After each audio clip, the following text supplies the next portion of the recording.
ওমা, রান্না না করে তুমি কি করছো? সোন পাপড়ি খাচ্ছ চুরি চুরি করে? তুই দেখে ফেললি?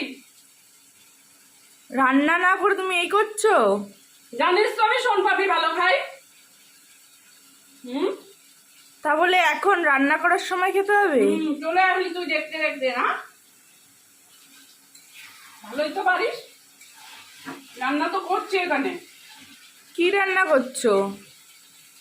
সকালে মাছ এনেছি, তুই তো ঘুমিয়ে আছিস। এই যে আমেরিকান রুই এনেছি, দেখ। মাছ ভাজা হয়ে গেছে, মাছের ডিম ভাজা হয়ে গেছে।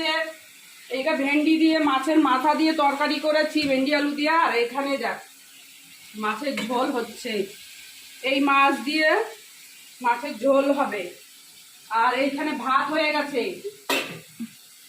তুমি এখন উঠে তুমি বড় বড় ডায়লগ দিচ্ছ না? তো ঠিক করে রান্না করো মাছের ঝোল। ঠিক করে তো পড়ি। কালকে একদিন বললাম যে রান্না করতে বললি না তোরা। আবার বড় বড় বড় বড় কথার বেলায় আছে। আবার একটু সোনপাপড়ি খেয়েছি, আবার এসে চোর ধরছে। করো করো, ভালো করে রান্না করো।